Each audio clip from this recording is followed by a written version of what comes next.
Assis, sempre nos dá muita audiência, doutora, a sua presença aqui. E a nós, pessoalmente, muita satisfação, porque o assunto é sério, é de interesse de todos, né? Então, seja bem-vinda. Bom dia mais uma vez. Bom dia, Marlene. Muito bom estar aqui. Eu sempre adoro estar aqui presente, conversando com vocês, essa bancada feminina empoderada. E levando um pouco aí da voz da Polícia Judiciária Civil para a população, que é sempre muito importante. Com certeza. Entre os assuntos hoje, queremos falar ainda dos 16 dias de ativismo, né? Previstos não só para Sorriso, mas para o mundo todo.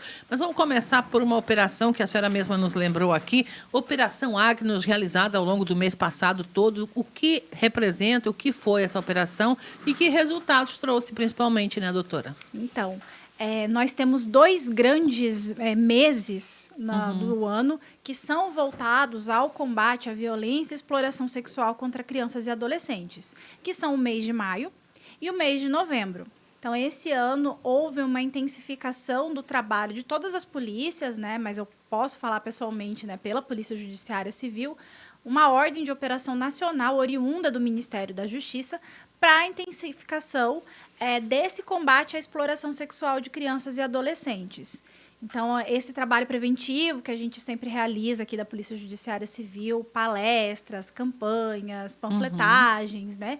E o que a gente gosta de fazer, né? Muitas prisões também. Prender os elementos que estão aí cometendo esses crimes, né, doutora? Com certeza.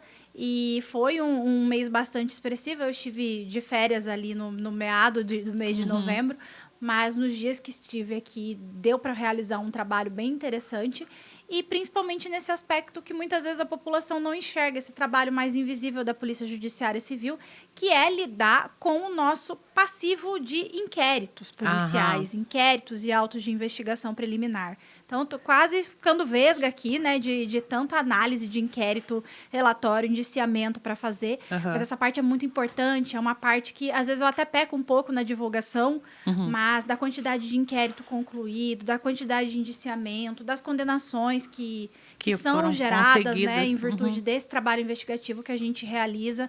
Então, Polícia Judiciária Civil de Sorriso, eu estou mais quietinha esses tempos, né? Mas não é porque a gente está deixando de trabalhar, menos, não. Trabalhando mais. Exatamente. Números disso aqui em Sorriso são expressivos pelo seu olhar, se for fazer comparativo com outras cidades ou diante da estatística brasileira? Como é que podemos analisar Sorriso, doutor? A gente sabe, né, que as estatísticas de Sorriso, elas são elevadíssimas em termos de crimes contra a dignidade sexual, especialmente no que envolve, né, no que tange crianças e adolescentes. Então, a gente tem esses índices que o Anuário Brasileiro de Segurança Pública revelou, de uma cidade que tem o maior número de registros, né, proporcionais de estupro de vulnerável, que são aqueles crimes cometidos contra crianças e adolescentes menores de 14 anos de idade. Então, a gente está nessa intensificação. Eu estava em conversa com a nossa psicóloga da delegacia, que é a responsável por fazer o atendimento desse público. Esse ano, ela fez mais de 600 escutas especializadas com crianças e adolescentes. Que supostas vítimas, no caso. Exatamente. Grande parte dessas vítimas, a gente tem maus tratos físicos, né, de violência física, mas grande parte, a maioria, é por violência sexual.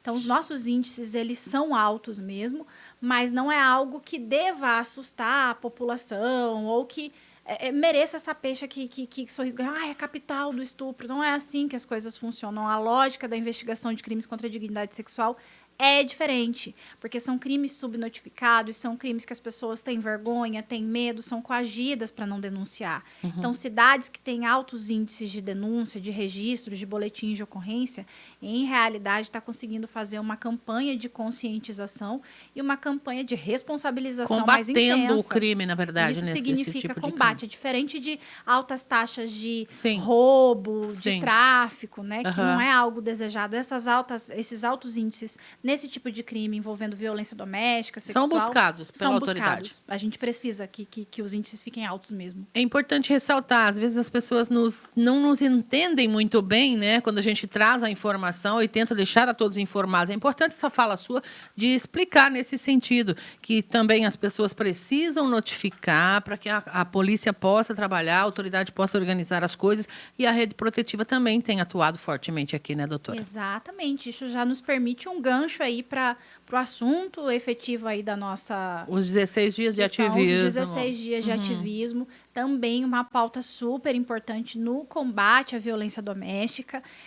Nós estivemos aí bem intensos, né, na pauta desde o começo do ano. O mês de agosto foi terrível em termos de quantidade de trabalho para a Polícia Civil. Nós ficamos muito cansados em virtude da quantidade de prisão, da quantidade de casos graves. E o mês de novembro também nos trouxe uma intensificação desses casos. Semana passada, só o Núcleo da Mulher efetuou 4 prisões relacionadas ao tema. Muitas vezes eu não consegui nem divulgar todas as prisões por conta do volume de trabalho que a gente está tendo, principalmente quando volta de férias, né, Marlene? Sim. O passivo fica muito alto.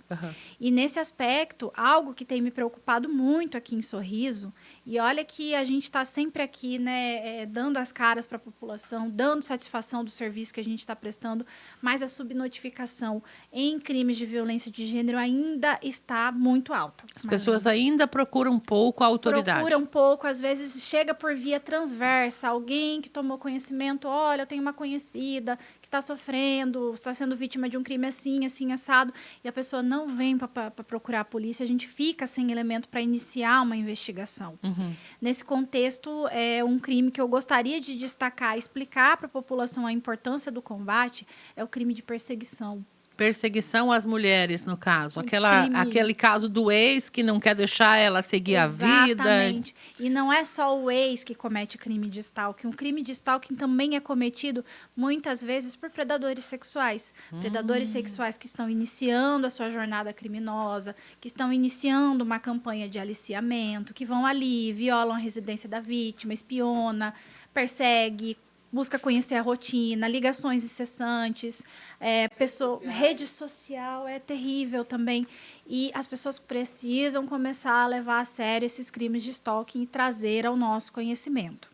Talvez o pensamento seja aquele antiquado, eu vou colocar essa palavra mesmo, porque a maioria entenda de que a vítima é culpada, né, doutora? Mas a vítima não é a culpada. Então, a gente ainda tem muito esse tipo de pensamento retrógrado. E é muito complicado, porque nós vivemos um mundo, Marlene, extremamente globalizado, extremamente interligado, conectado digitalmente. Então, não só mulheres, mas mulheres, homens, a gente precisa cada vez mais se expor no mundo digital. É meio de vida para muitas pessoas. Sim, onde sai o recurso, é profissional, é tudo, não tem como fugir disso. Exatamente, tem pessoas que trabalham como digital influencers, tem pessoas que precisam divulgar produtos de empresas, então não tem como. A gente está cada vez mais presente no mundo digital e isso não é algo que tenha que ser julgado, valorado negativamente para culpabilizar uma vítima. Porque existem pessoas, assim, a gente tem que tomar certos cuidados, mas a gente expõe bastante a nossa vida. Tira uma fotinha ali na academia. Pá, cidade pequena, a gente olha o layout ali, já sabe onde ela treina.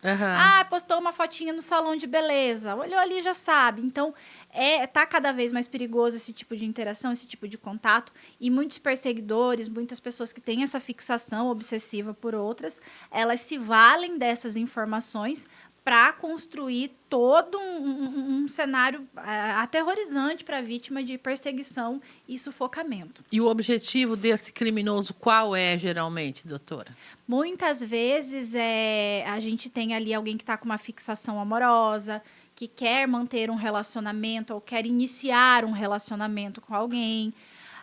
Num caso mais drástico, pode ser uma pessoa desconhecida que está observando a sua rotina e sinalizando que pode cometer algo mais grave.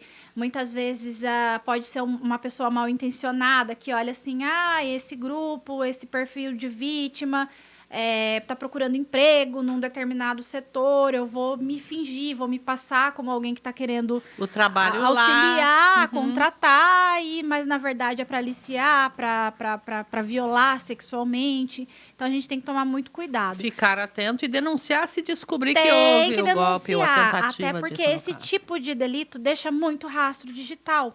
E a gente está cada vez mais aprimorando a investigação de crimes cibernéticos. Se especializando para pegar o sujeito. Então, um elemento que tem esse hábito, já saiba aí que você pode ser encontrado sim, né? Muito facilmente. Porque alguns acham mesmo que o WhatsApp, inclusive, não dá nada, né? Deixa eu passar uma pergunta que a ouvinte mandou aqui. A senhora tenta ver se podemos ajudá-la. Ela disse, gostaria de não me identificar. O que fazer quando uma mulher tem medida protetiva feita na sexta, o autor quebra essa medida no sábado, a polícia foi chamada, mas sem resposta. A audiência no fórum, o autor não foi e não deu em nada. O que fazer? Ela disse que boletim de ocorrência foi feito novamente, mas não está havendo, eu acho que um progresso na situação que ela está perguntando. O que ela pode fazer? A gente teve um caso interessante disso. A medida protetiva, ela é um instrumento muito eficaz para a proteção das vítimas. A maior parte dos agressores, vamos dizer aí, 95% dos agressores, diante de uma intimação de medida protetiva, eles recuam. Tira o pé do acelerador e vou me comportar agora. E se comporta, porque o objetivo da medida é esse. É esse. Mas em algumas situações excepcionais, a medida protetiva ela não pode não ter o condão, né, de intimidar esse agressor. De sozinha surtir o efeito que é esperado. Exatamente. O que acontece? As vítimas elas vão pedir a medida protetiva e algumas vezes existe um gap, um lapsozinho de 2, 3, 4 dias entre o deferimento dessa medida protetiva e a intimação da vítima e a intimação do agressor. Então, as vítimas têm que ter consciência que, assim, muitas vezes ela vai na delegacia, registrou a medida protetiva, ela acha que já quando tá chega a intimação para ela, já está ponto. valendo. E, juridicamente, este agressor precisa ser intimado. O caso interessante que a gente teve semana passada na delegacia era um agressor que ele se furtava da intimação da medida protetiva pelo oficial de justiça. Talvez seja o caso, que ela disse que ele não foi e não deu em nada. Pode ter sido isso. Mas nós conseguimos efetuar, inclusive, a prisão em flagrante desse agressor, porque conseguimos comprovar que ele estava se furtando da intimação, que ele estava se esquivando dessa intimação, mas tinha ciência inequívoca do deferimento dessa medida protetiva. Inclusive, conseguimos comprovar que ele pegou uma cópia dessa medida protetiva. Ele fez porque quis fazer mesmo. Então, assim, é importante. Registrou um boletim de ocorrência. Com certeza ela vai ser intimada porque ainda está recente. A gente está com um pouco de déficit de servidor ali na delegacia. Mas a gente vai atrás, a gente intima a vítima, faz a oitiva, intima esses agressores e, em caso de persistência de risco, pede prisão preventiva, porque descumprimento de medida protetiva acarreta prisão, ou até mesmo em flagrante. Muito bem, é importante que a vítima não se sinta desprotegida e que ela não desacredite, né, dessas medidas. Exatamente, não está desamparada, qualquer sinal de uma aproximação indevida pode ligar para a Polícia Militar, que está aí. Tem a Patrulha Maria da Penha, inclusive. Temos a Patrulha Maria da Penha. Então, é um serviço em constante aprimoramento, mas existem profissionais muito bem qualificados, preparados para fazer esse atendimento. Muito bem, o trabalho não para, né, doutora? Nosso tempo está indo para o final. Eu estou até olhando aqui, ajudando a controlar também. Então, eu vou deixar esses minutos aí para a senhora dizer o que mais a senhora considera importante sobre esse ativismo, esse período de 16 dias de ativismo, e para as mulheres, principalmente, não é? Hoje a senhora está aqui mais como a titular deste núcleo da Mulher em Sorriso. Não, esse espaço, esses momentos são sempre importantes para a gente relembrar as vítimas que a Polícia Judiciária Civil está à disposição, está de portas abertas para efetuar esse atendimento. O núcleo da mulher, que é o núcleo especializado, ele funciona de segunda a sexta-feira, das 8 da manhã às 18 horas. Então, assim, preferencialmente, se a vítima puder ir nesse horário em que vai encontrar minha equipe especializada na delegacia, é melhor. Mas a delegacia funciona 24 horas por dia. É possível registrar boletim de ocorrência no período noturno, aos sábados e domingos. E as oitivas, né, as intimações, elas vão ocorrendo no decorrer da semana. Essa semana estou de plantão, né? Então, qualquer coisa que precisarem, que a população precisar, estou à disposição. E sempre relembrar, né, que violência contra a mulher não é só violência doméstica. Eu tenho costumado frisar muito isso nos diálogos que temos travado aí com a população. Violência contra a mulher é uma violência de gênero que acontece em âmbito do trabalho, no âmbito social, em âmbito na academia que ela frequenta. Então, no trânsito, acontece em muitos âmbitos. E vai valer a Lei Maria da Penha, não importa se for em casa ou não. Vai valer a Lei Maria da Penha, né? porque o que vale é o combate à violência de gênero.